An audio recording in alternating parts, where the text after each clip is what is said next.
munich-FPV. Hello YouTube, and welcome to a quick unboxing of this new camera which has just arrived today. It's a Caddx Turbo Micro F1 camera, and yeah, a lot of people are already flying those cameras, and I have already one in my other quad, which is here, a little bit dirty, so didn't clean it. And I just wanted to show you what's in the package, what's inside here, this little fella, and what you can expect when you buy one of those cameras. I bought the 2.1mm lens version and the 4:3 aspect ratio, since I'm flying the Fat Shark Attitude V3 goggles, and they are also the 4.4:3 aspect ratio. Now let's open it up. There's a small snail thingy here where it's sealed, and yeah, really small package comparing to the Runcams, for example. So first of all, we have a user manual. In the user manual we will have a lot of information about the menu, which you can access through the camera. You have a few information about the Turbo F1 and Turbo Micro F1. I have the Turbo Micro, which is a little bit smaller, and as you can see here, you have exactly the same information. The only difference is that the lens from the Turbo F1 is the 2mm default, then you can change it to the 2.1mm and to the 2.3mm, and for the Turbo Micro you only have the 2.1mm lens. And of course the dimensions, the Turbo F1 is 22 x 22 x 27mm, and the small one is 19 x 19 x 19mm. The weight, here we have 12.5 grams, and the micro one is 5.5 grams, so you save another 7 grams. Here you can see the wiring, how to wire it up. I think it's not that hard to explain, to see, since you have the red is for the voltage, 5 to 40 volts, black is ground, yellow is the video, and green is for the OSD, when you plug in your OSD thingy. And then it's just the specs from the camera. Then we have a contact form. Need help? Contact us first.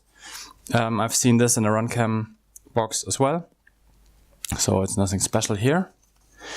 And now we have the camera. I'm just gonna put it up here and do a little focus. Now you can see the camera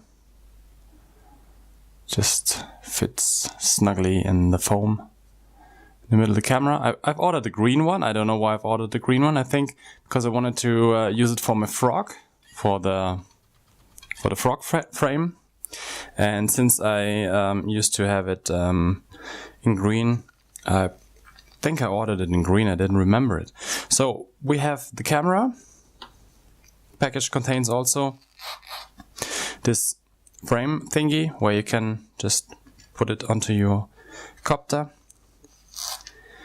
You have the panel for the OSD, for the menu, not for the OSD, for the menu. And then underneath the foam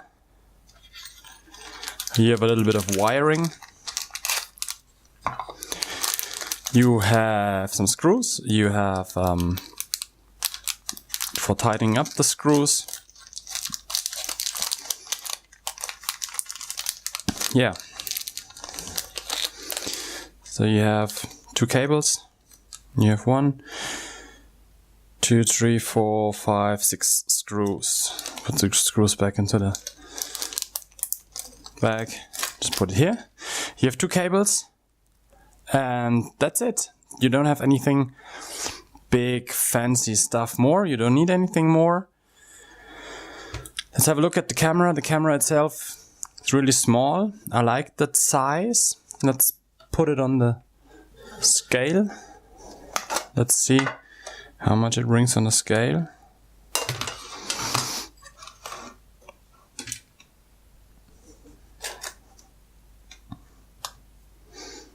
We have 5.8 with the cap.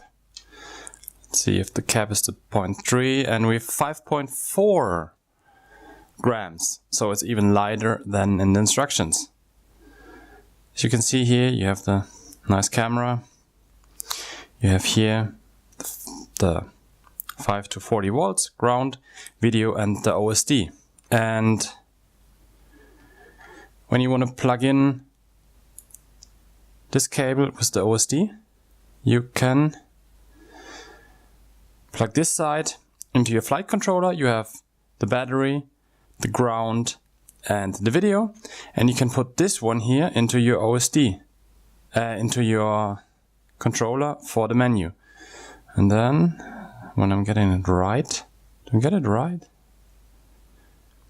It's too complicated. It's a little bit late. Yeah, things should be, yeah, fitting like this. And then when you have it like this, you can access the menu and you can make your adjustments. In my other quad, I've used this cable. I've soldered this one onto the flight controller, and I've soldered the battery and the ground directly on the battery, on the LiPo. So I get the voltage shown correctly in the camera. So I don't need any voltage display through the Betaflight OSD anymore in my camera.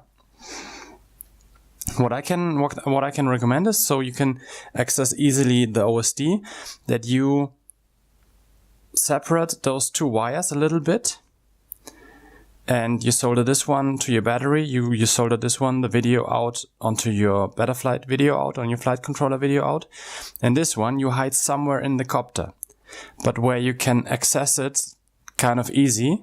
So when you have to make adjustments on your menu or on your OSD, which or on your settings from the camera, you can actually just plug it into this controller, and you can easily just make your adjustments. Since you found your perfect settings, then you don't need it. Then you can just use this cable here.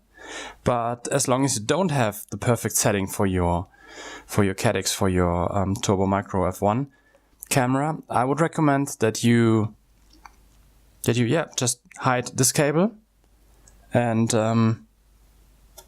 you can make easily your adjustments. That's it. This was the Caddx Turbo Micro F1 camera with all the stuff that comes with it. This is the small holding thing here, and you can mount it into your quad. And yeah, I'm really satisfied with those cameras.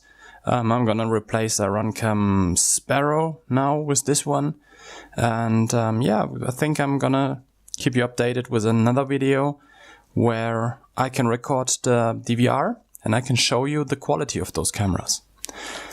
Thank you for watching, and if you like this video, just hit the subscribe button and stay tuned for another video.